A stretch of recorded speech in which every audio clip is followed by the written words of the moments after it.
Welcome, everyone. I'll just wait 1 minute for everyone to join.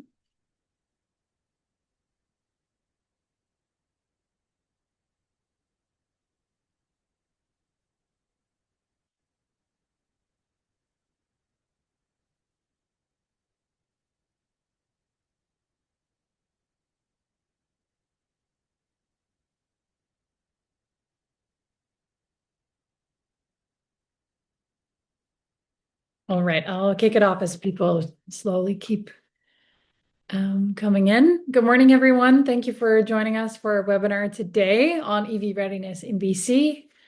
I'm Jana Elbrecht. I'm a senior policy advisor with Clean Energy Canada. And if you don't know us, we're a think tank at the Center for Dialogue at Simon Fraser University in Vancouver. And we are located on the unceded traditional territories of the Musqueam, the Squamish, and the Tsleil-Waututh peoples. And together with Community Energy Association, CEC just released our new policy roadmap, making all new homes in BC EV ready. And this roadmap sets out a clear trajectory of steps towards a province-wide 100% EV readiness requirement for all new homes in BC. And I'm really excited to share this report with you all today. But before I dive in, I'll just go over some housekeeping. So first of all, if you have any technical questions, we have our colleague Kira Torrance online today, and you can ask them any of your questions through the Q&A icon. Secondly, also through the Q&A icon, you can drop in any questions you might have on the presentation or to the panelists, and we'll be answering them in about the last 30 minutes of the webinar today. And lastly, we will circulate a recording of this webinar as well as a copy of the slides to everyone who registered. And of course, we encourage you to share all of these materials. And we will also include a link to our weekly newsletter, the Clean Energy Review. And if you haven't subscribed to that yet, we would highly encourage you to do so. I think that's all of the housekeeping. So I'll turn to the topic at hand, which is EV readiness in BC. And of course, as BC embarks on a generational housing build out, now is the time to support EV charging in all new homes and apartments. Young families in BC are keen to go electric, but many are currently not able to benefit from the biggest perks of charging at home. So today we will hear from an incredible panel with different perspectives on this issue. We have Asad Siddiqui, who's a senior development manager at Boza Properties. We have Freya Phillips, who is a senior energy specialist at the Regional District of Kootenay Boundary. Sarah Maleska, who is a community energy and emission specialist at the City of New Westminster. And then last but not least, we have Jacqueline Spray, who is the Senior Manager for Local Government Partnerships and Municipal Coordination for BC Hydro. And our panel will be moderated by Danielle Weiss from the Community Energy Association. But before we hear from all of these brilliant panelists, I will just quickly walk you through the report that we published.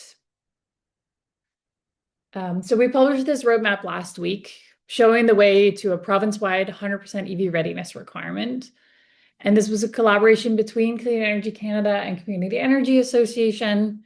But we don't want to take all the credit. We engaged with close to 50 stakeholders through interviews and 2 workshops. It's really the result of a year-long process. So, like I said, 48 interviews, and we took the findings and the results from those interviews into a discussion paper, and also used that to define the key questions for the dialogue sessions that we held with a smaller group of stakeholders in October 2025. And these dialogue sessions where the recommendations were really crystallized, and the roadmap that you'll see in front of you today was shaped.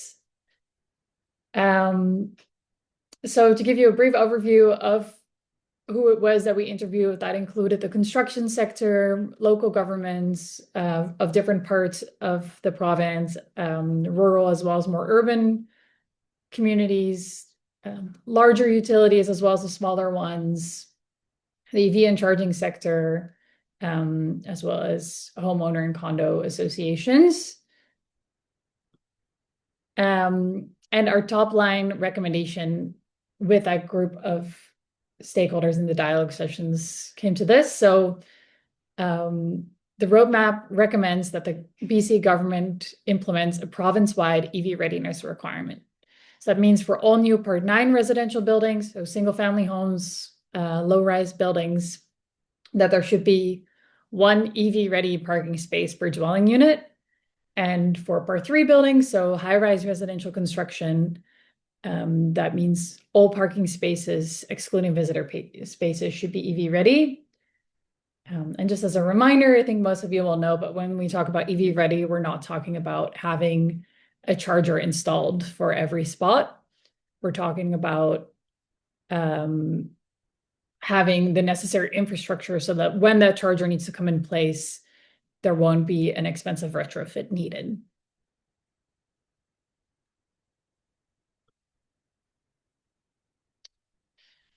So just to remind you of why all new homes should be EV ready, there are currently around or close to 200,000 EVs on BC's roads, and that number is growing rapidly. Earlier, Clean Energy Canada has published research showing that a household adopting an EV instead of a gas car can save thousands of dollars a year. But those savings are really unlocked, and owning an EV is most convenient if you can plug in where you park. And we see that in people who currently own an EV. Most of them have access to at-home charging. Over 80% of charging happens at home. And charging at home is 3 times cheaper than using public chargers. And again, 4 times cheaper than using that gas car to begin with. But right now, it also means that certain groups of people don't have access to that affordable at-home EV charging. And that's mostly people in apartment buildings, which is disproportionately younger people and renters as well. And so we believe it's important to get it right from the start. In a time where we're aiming to really build out the housing supply, getting that necessary electrical infrastructure in place at the time of construction will save a lot of money in retrofits down the road. And of course, many local governments in BC have already recognized this over the recent years. So there are now over 30 local requirements covering approximately 79% of the population. And we think this is great. We think this is great progress, but it also has become a bit of a patchwork, and different communities have slightly different requirements, which also raises the cost of compliance for developers, especially developers that work across multiple communities. And in addition to that patchwork, we learned this summer from an evaluation study coming out of existing local requirement. The report's called Charged and Ready. I would also recommend that as a read. And it found that even though EV readiness requirements overall have been working well and delivering charging for residents, there were some implementation gaps and challenges with infrastructure design, installation, and compliance. And these mostly occurred in communities where the requirement was not fully EV ready. So either EV capable or less than 100% EV readiness. So we believe that province-wide EV readiness requirement could help harmonize this patchwork of current requirements, could help adopt best practices across the province, and thereby also unlock equitable access to everyone in every part of the province to that affordable at-home charging, at least in new buildings, as well as enable EV readiness in smaller communities with lower governing capacity that might not have had the opportunity to develop a local requirement. So with all of that in mind, we got to work on thinking about what a province-wide requirement could or should look like. And through all of these interviews and this engagement, we identified some of the main concerns and challenges among stakeholders. So we definitely recommend you dive into the report on some more detail, but these are the headlines. So many stakeholders raised uncertainty about costs. There has been quite a few local studies showing cost impacts, but we believe evaluating the cost as well as the avoided cost of retrofits down the road is an important piece of the puzzle. Something else that came up a lot is electrical infrastructure and making sure that we have the capacity to bring new buildings online.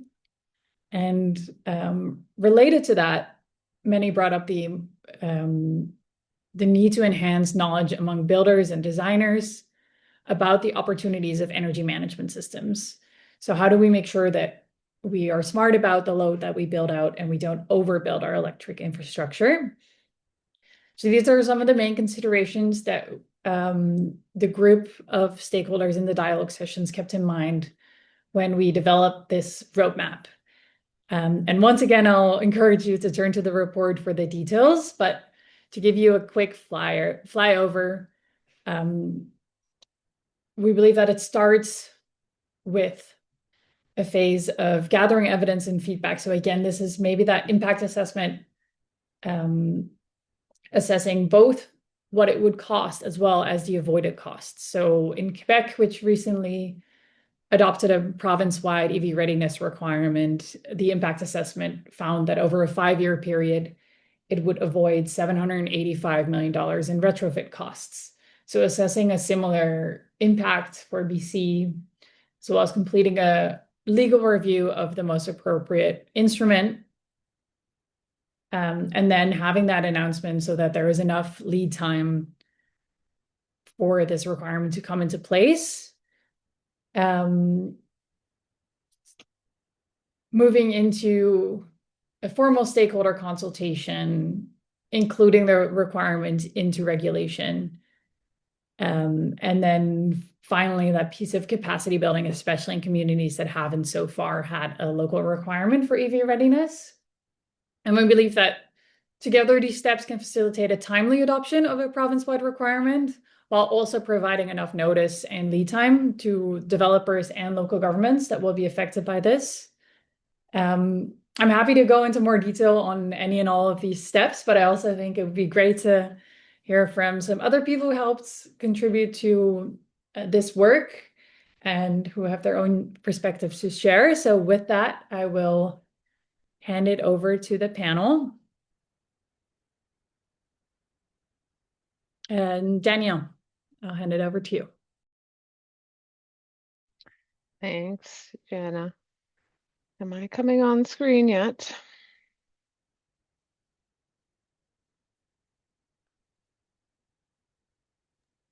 Yes, there we go. can hear you. Yeah. Sorry. All right. Awesome. Thanks for that recap. Very much appreciate it. I'm just going to welcome our panelists to the discussion. So we have Sarah, Assad, Freya, and Jacqueline, and encourage you all to come off. Oh, you're already off. You're on video, so perfect. So folks, we're going to run through a few prepared questions just to get the conversation going. But after that, we're going to open the floor to the audience.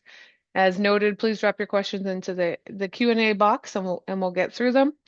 To kick things off, I'm going to ask Sarah a question. The City of New West has 100% EV readiness requirement for all new residential buildings, meaning 1 parking space per single family home, or all residential parking in multi-unit residential buildings have the power and wiring required to install an EV charger. Can you tell us about New West's experience with your EV ready requirement and how the building industry responded? Yeah, for sure. So in New West, implementation of our EV ready requirements has been fairly smooth sailing so far. We adopted our 100% EV ready requirements for residential buildings back in 2018 and haven't had any reported issues with compliance, and also haven't had the building industry come back to us with significant concerns. But in the last year, a concern has come up regarding the provincial small-scale multi-unit housing mandate, where we have the 3, 4, 6 units on what was previously a single-family lot. So trying to have 100% EV-ready parking has been at times challenging to do with, in New West, we have our own electric utility. So we have like a maximum standard service size of 400 amps for these lot types. A pad-mounted transformer is a bit more expensive, so generally we try and keep for that 400 amp service size. So we've unfortunately had a few projects where the washer and dryer, which are usually electric, have been gas-fired in order to keep that electrical service size smaller. So this is occurring in part because the electrical code has not yet been updated to fully accommodate newer electrical code calculation methods and home energy management technologies, which can help keep new homes within our 400 amp service size limits. So we have our own electric utility in New West, which allows us to be nimble in many ways and remove barriers relatively quickly. But we still want to make sure folks are electrifying efficiently so we don't unnecessarily overbuild our electrical infrastructure, which Yana had just said in her presentation as well. So we're making sure that builders know that electric vehicle energy management systems can be used as long as they meet our minimum charging standard in New West, which is 12 kilowatt hour average over an 8-hour overnight period when all chargers are in use. And hopefully that should allow them to keep within a 400 amp service size and to avoid needing to have a pad mounted transformer and more expensive electrical connection fees.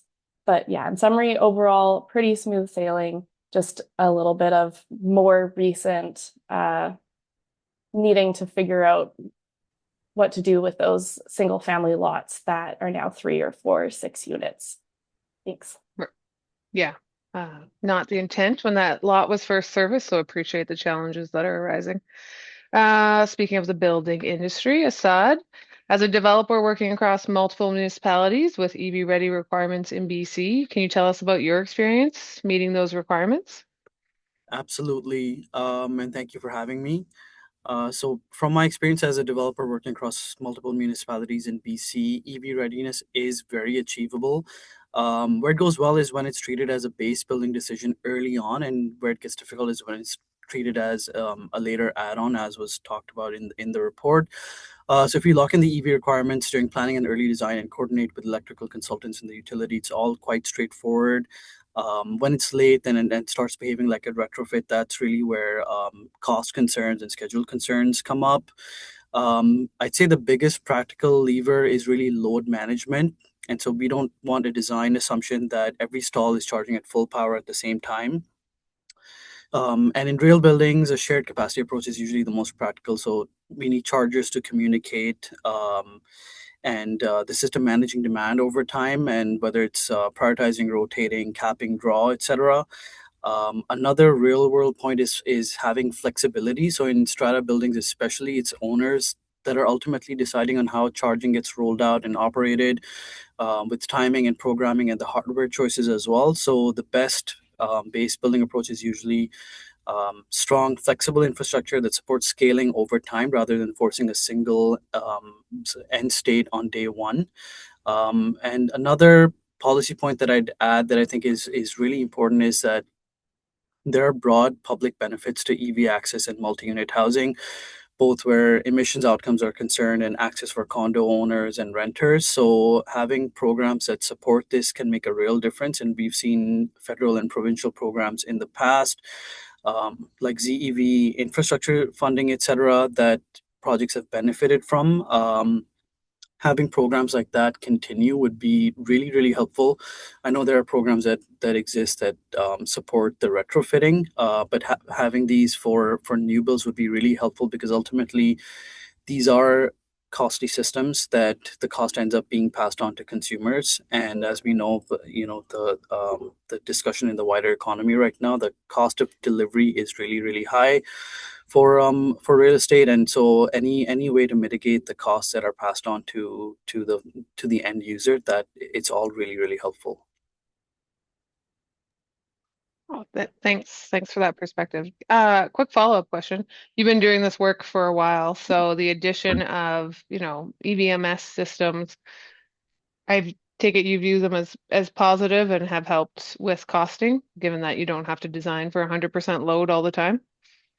Absolutely. It's absolutely critical because you don't see 100% uptake of, not every single stall is going to be requiring this, and it's a system that really works in a practical way that helps share costs and split up costs, and the infrastructure requirements. If you were making an assumption that every stall needs this direct access, it would be quite significant. Awesome. When we were doing this work, I was helping with several of the interviews, and we work at CA with a lot of local governments, and we had a conversation with our next panelists Freya, and the regional district of Kootenay Boundary, it doesn't have EV ready requirements. So the question is, Freya, tell us a bit more about that and what has prevented you from implementing such a requirement. Thanks, Danielle. I would say we're work in progress is probably a better way of actually putting it. Just to put into perspective, as a regional district, we have jurisdiction over the electoral areas, which we have 5 of those. And so for us, we have 8 OCP and land use planning documents as well, and followed obviously with the zoning bylaw. And where that's important is if we're talking about EV ready requirements, when we're looking at implementation, we need to be implementing it in those documents as well. Plus, the other part is some areas of our regional district are actually have no zoning. The zoning, for example, is done obviously at a provincial level when we've got the agricultural areas, but we don't actually have that zoning associated. So it's a little more challenging when it comes to regional districts when we're talking about capacity and resources. But where we are, we do have the EV ready requirement in our first OCP, which was approved in April 2024. We're in the process of consulting on the updating of the zoning bylaw associated with that as well. So that is going through public consultation at the moment, where we do have that EV ready requirement, both for Part 9 and also Part 3 family dwellings as well. As part of that process, we also went through and did a charging study. So we wanted to know what is the optimum around for our region, being a small rural communities, when it comes to the energy management systems. As Hassan has just talked about, it is really important from a developer perspective and from a cost and electrical infrastructure perspective. So we looked at different scenarios. We also have issues associated with temperature and elevation, which also impact on charging requirements as well. So we thought that was really important from credibility when we're going out and talking to our stakeholders and specifically different developers and builders. We have also kind of had consultation with our utility, which is Fortis Electric within our region as well. We have a draft technical bulletin to guide us. And we've also moved on to our next OCP, which is a really important one for us because this is where most of those multifamily dwellings are. So we're in the process of updating that OCP, so going through all of that consultation. So it is work in progress, and you can see and hear the amount of work that's actually associated in going through that. But we do have gaps. We have multiple documents that need to go through consultation and be updated to include. And this is not picking up our small municipalities, our municipalities within the region as well.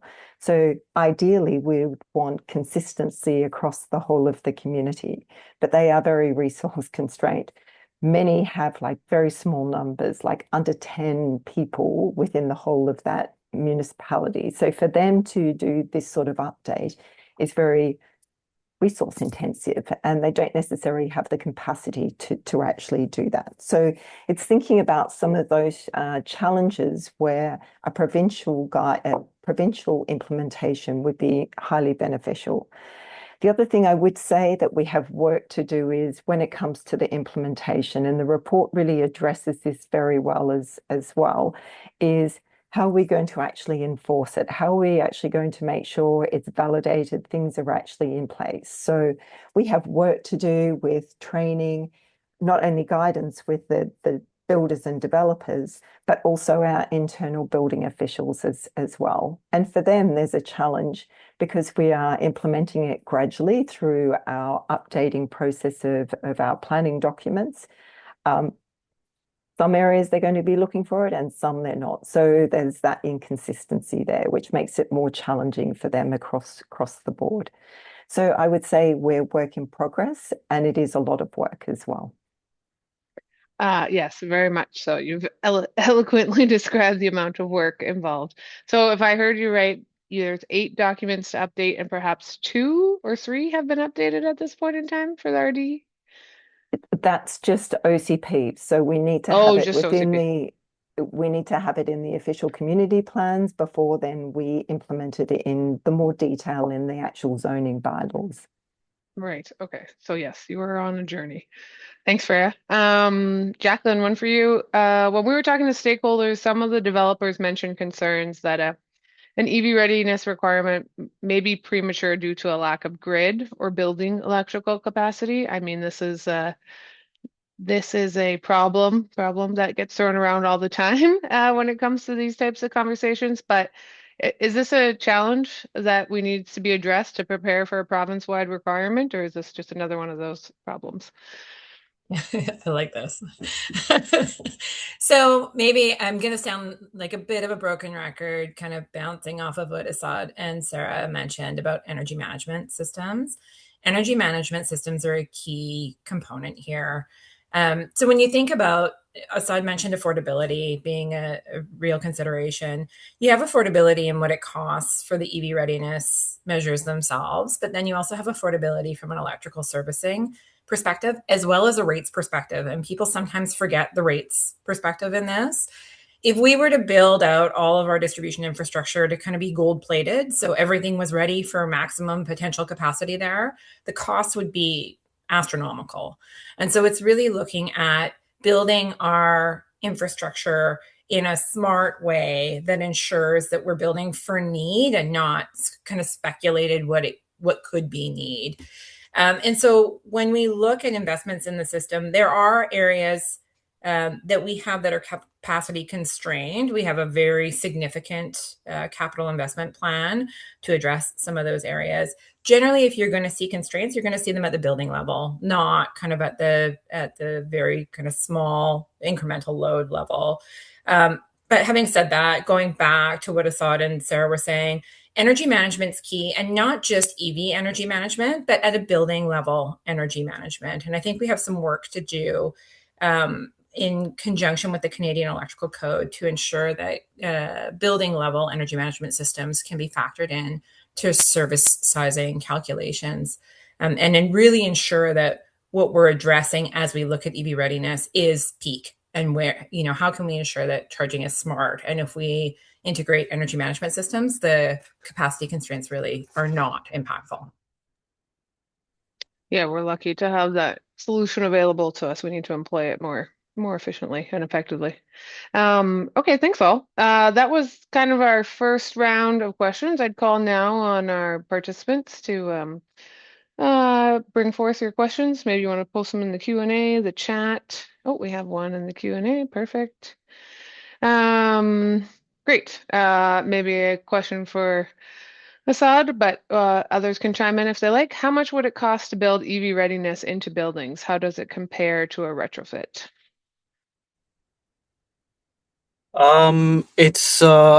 It's a little hard to say, I'd say, and I've been asking this question of our construction team and our electrical consultant myself, because a lot of these costs are mixed in with kind of other electrical infrastructure that's being used for the building itself. And every building is different, obviously, if it's 400 units versus 100 units. I'd say it's safe to say that it's in the hundreds of thousands if you are planning ahead and you can make that decision in the design and planning stage. If it's retrofit, it's definitely quite a bit more. I don't have an exact figure, but it's possibly double that, more than that. I'm not quite sure, but if it's a new build, you can say somewhere between two to 300 or $400,000 can roughly be the attributable cost that you can allocate to just the EV readiness portion. And just for a point of clarity, that's a rather large building. How many units are we talking about? We're talking maybe 100 or 200 units. Okay. And Yes. and this obviously this does not include the cost of the actual chargers. Right. Yes, of course. Yes. Okay. Yeah, I'll also Yeah. jump in here, to say that a lot of the local governments or not a lot, but quite a few of the local governments, especially the ones that were early on in implementing these requirements, have conducted cost studies. So they range a little bit, so between around $600 to $1,500 on a per spot basis for EV readiness. So that aligns with what Assad said on, 100,000 for around 100 or 200 units. And those studies were conducted a few years ago, but I think $1,000 per parking spot is a rough number that comes out of those costing studies. And a study specifically about comparing EV readiness in new builds versus retrofits. This was in the Toronto area by the Atmospheric Fund, found that it's 3 to 4 times more expensive to do it as a retrofit. Thank you. Another question, is there a reason we should do 100% instead of 25% or 90%? I'm going to point that one to you, Sarah, because you've lived this experience. So, Yeah, that's a good question. So I think, as Yana said, I recently was part of the Charged and Ready project. So this was a research project with Metro Vancouver that was funded by BC Hydro, where we followed up with folks who moved into new EV ready strata buildings and asked them, how's it going? You've been in this building for 1 to 2 years, that's EV ready. What's your experience been trying to install EV chargers? So one major finding that we found was that for folks who moved into a less than 100% EV ready building, they experienced increased barriers and difficulties accessing EV charging compared to those who moved into 100% or 1 parking stall per dwelling unit. So for folks who lived in a strata condo and weren't assigned a parking spot that is EV ready, retrofitting that stall to become EV ready was costly. And they were also not eligible for a Clean BC Home EV charger rebate since their building was built after EV ready requirements were implemented in their community. And then also generally the more expensive units in a Part 3 building are generally assigned the EV ready stall. So this is also an equity issue where you generally have the less expensive units that are more affordable, not being given that EV ready stall. So yeah, it's an equity issue. And then there's also a possibility that if you build the building to be 25%, 90% EV ready, that there may need to be a massive electrical upgrade in order to get to that 100% EV ready. So 100% EV ready future-proofs the building for everyone to have EV charging. It does all the, as we were just talking about, it's cheaper to do it upfront at design and planning. And then it also makes access to EV charging spots more equitable. yeah, totally. Yeah. I mean, if you don't do it 100%, you can imagine the risk of the different challenges that will come up besides the ones you noted. Great. Another question. How do we guard against rapid shifts in what EVs, batteries, and charging look like? Yes, technology is moving very fast. Are we at risk of baking in something that will be quickly out of date? For example, the BYD super fast chargers now allow 400 kilometers of charge in 5 minutes, which means multiple cars could share a single charger. Buildings last for many decades. Isn't it risky to mandate baking in something that will for sure be out of date? I have thoughts on that, but I will let others perhaps chime in. I don't know, Yana, if you wanted something to contribute there or where you want to start. Yeah, first of all, I think there are different chargers for different purposes. And so, that 400 kilometers in 5 minutes is a very exciting technology, but I'll look to Jacqueline here, but I don't think the utility would be super happy if every residential parking spot had a hyper fast charger like that. And there's also, in a way, no need to, right? Because it's also about changing the way we think about our transport a little bit. And I always like the phone battery analogy of, instead of thinking about it as a trip to the gas station, you think about it as a phone battery where you come home at night and even if your battery is half full or fully empty, you just plug it in and the next morning it's full again. And so I think with that, that's why we're thinking more about level 2 charging for residential spaces. So where it would take around 4 to 6 hours to go from fully empty to full, but then with energy management systems. And on the energy management systems, the recommendation in the roadmap is, in order to accommodate for technology changes, to be performance-based. So instead of being prescriptive on you need this kind of technology, you need to be managed this way, to instead of a performance-based of you need, depending on how many spots you have on one circuit, this is the output you need for that many cars, because we don't.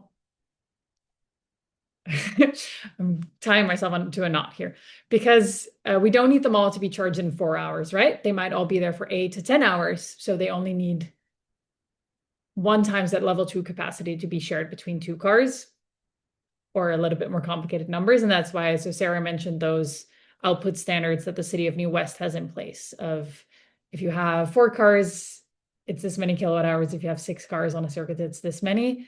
And by making that also legislatively an instrument that is more, that sits outside of the main requirement, we can tweak that to more realistically reflect the kilowatt hours that we need with the currently available technology and the currently available cars and driver behavior.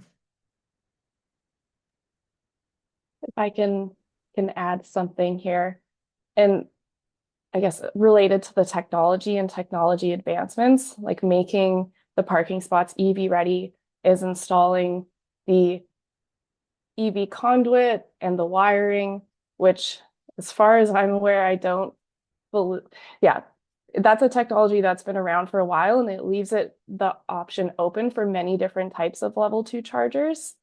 And yeah, I'll just say that I agree with Yana that like all of the like usage cases for residential charging points towards level 2 being able to fulfill the needs of the vast majority of people. And in the case that it doesn't, there are fast chargers in the community, but for residential at-home charging, level 2 makes the most sense. And I'll maybe Awesome. just reiterate what Yana was saying about the electrical demand of something like the BYD chargers. Like, it's amazing technology. There's a place for it for sure. But in a residential setting, the electrical demand for those types of chargers is massive. So the electrical needs for your building skyrocket, like substantially. Like, I read one piece on the demand for a BYD supercharger being equivalent to powering 800 homes simultaneously. So just to give you an idea of what that kind of instantaneous demand looks like and what your service sizing would need to look like, it would be significant. So I don't see that being a realistic kind of solution for a residential application. Yeah, you might end up paying more, right? So then that negates the whole intent here. Yeah, I mean, certainly, yeah, good conversation. One thing I wanted to point out is that in the report, near the end, we summarized some key considerations for designing a province-wide EV readiness requirement. And given that I live rurally, and it's the first thought that I often have is, I just wanted to flag that, we have a key consideration around accommodating regional concerns. There's more remote or northern communities that have different access to electricity, first of all, and then let alone ability to enforce, and the general population that's required for uptake or etc. So I'm not sure if Freya or Yana wanted to comment a bit more around why we specifically flagged this accommodating regional concerns and what we mean more specifically.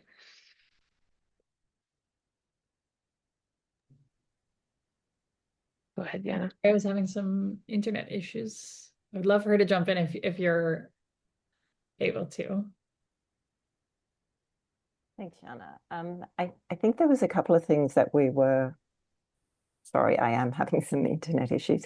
A couple of things that when we're having that discussion, I think you know, when I was talking about undertaking a study looking at sort of the different scenarios, travel patterns in rural communities are very different as well. So you want to make sure that things are actually being designed appropriately for those different regions as well. I think in the report we also talk about the sources of the electricity as well. Some people are more off-grid, and we have that even within our region as well.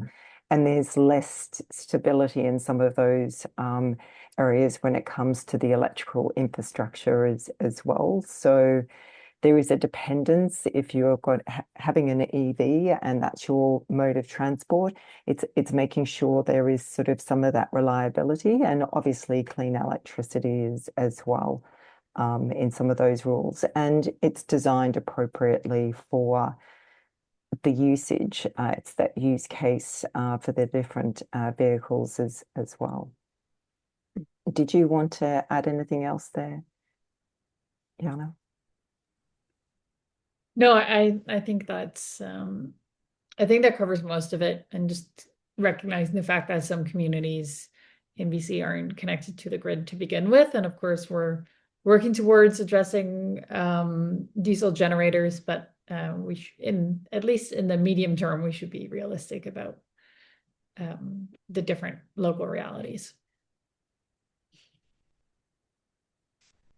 I'm going to go back to Sarah with one more question. I mean, you participated in this, and you've also done the additional work you spoke to about assessing the impact of existing EV-ready bylaws and how they've been implemented.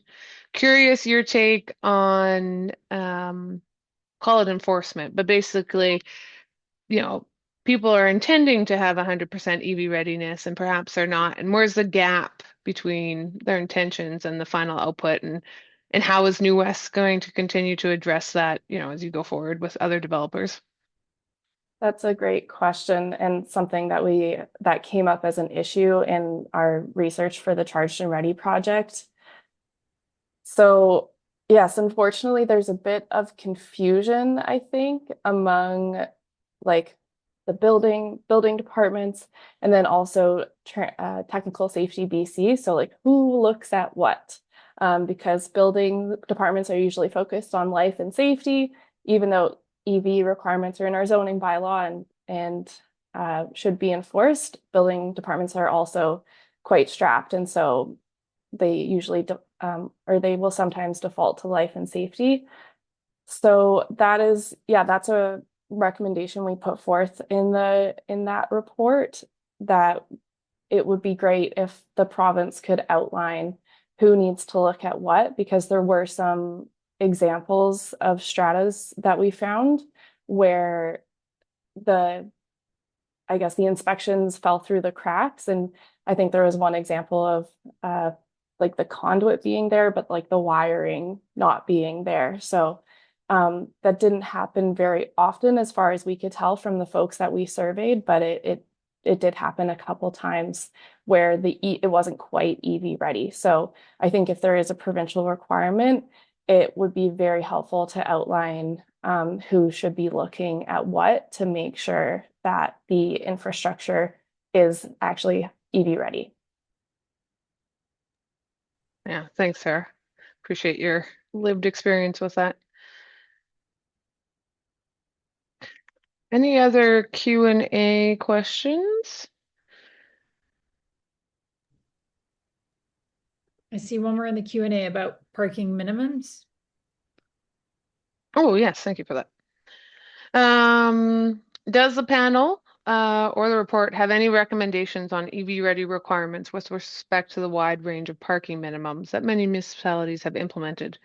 For example, some local governments have less than one stall per resident, while others have more than one stall per resident. I could jump in here and say that this is a very good point. And yeah, the recommendation is one.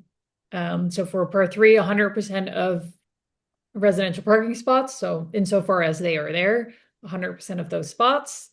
And then for part 9, it's 1 spot per residence, not resident.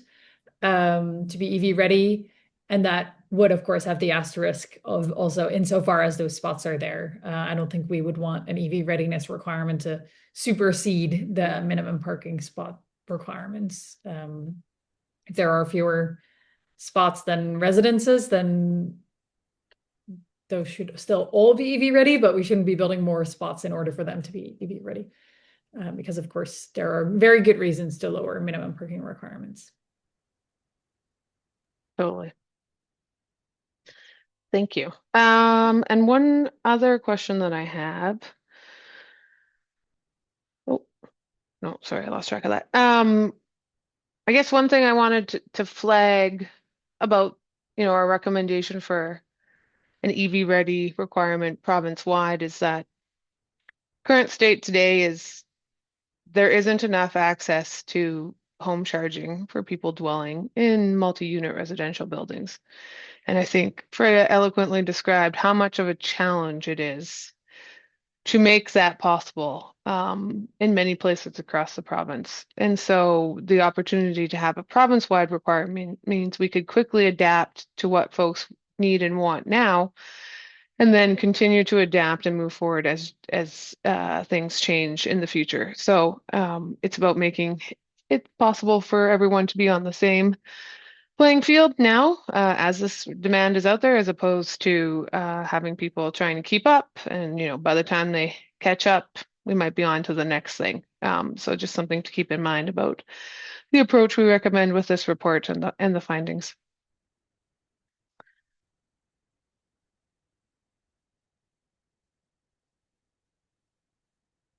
Okay, I'm going to turn to our final little segment here, which is a little lightning round. So panelists, if you could wave a magic wand, what is one thing you'd like to see happen? What do you want governments to do, developers, condo owners, utilities? You could speak on behalf of who you're representing today, or you could speak as a wish list for those who are also on the panelists. So Assad, we'll start with you. From the developer perspective, it's just to my earlier point, any programs that we could have, whether from the province or the federal government, that support EV for new builds, financially support covering some of those costs, that is a huge help. Because again, any cost that the cost of delivery of homes is already very, very high, and it's there is an ongoing housing crisis in the country, and anything that is adding cost ultimately gets passed on to renters and buyers. And so any kind of support will really help affordability and access to these systems. Thanks, Assad. Jacqueline. I wasn't prepared for the magic wand question, but I think I'm going to go with the Canadian Electrical Code changes. So I kind of touched on it earlier. The Canadian Electrical Code currently allows for some integration of EV energy management into service sizing calculations, but not at the building level.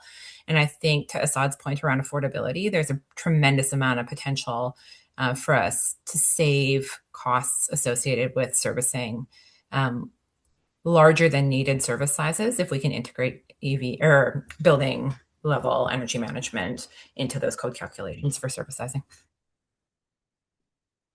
And Freya? Likewise, I wasn't quite prepared for this one. I think for me, I think it's pretty obvious having that consistency across the province, and probably selfishly the ease of implementation for local governments having the provincial wide. But I think the one thing that I would really emphasize is that equitable access to charging. So the whole affordability agenda is super important.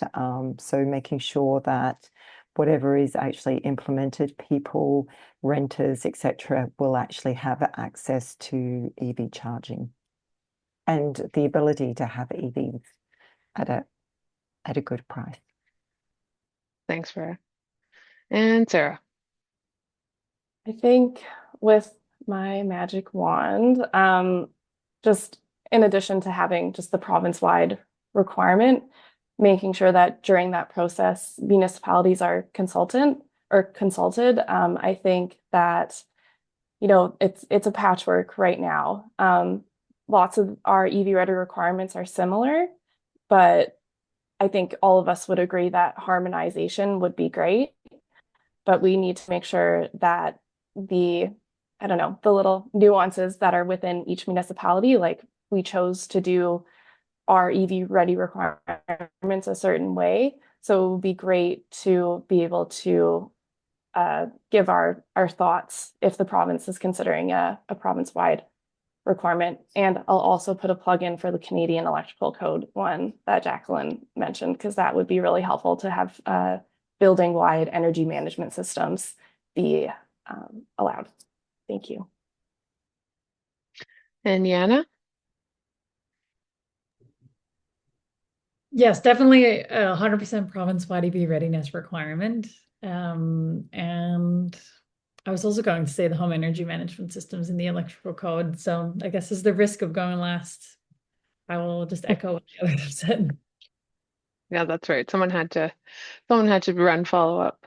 I wasn't offered a magic wand, but if I was, I would just say that education is a key part of this. So it's not simple to employ and roll out a province-wide requirement, but just as important is the ongoing education and support that would need to go with it. So just making sure we don't overlook that. I'm not seeing any other questions in the Q&A, but I'll give folks just the last, 10, 15 seconds if you wanted to ask one. Otherwise, wanted to say thanks everyone for joining us today. And if you have any follow-up questions, we are of course welcome to them. We will send a follow-up email with a link to this webinar and the report, of course. And other than that, we wish you a great rest of your day. Awesome. Okay, take care and have a good one. Thank you.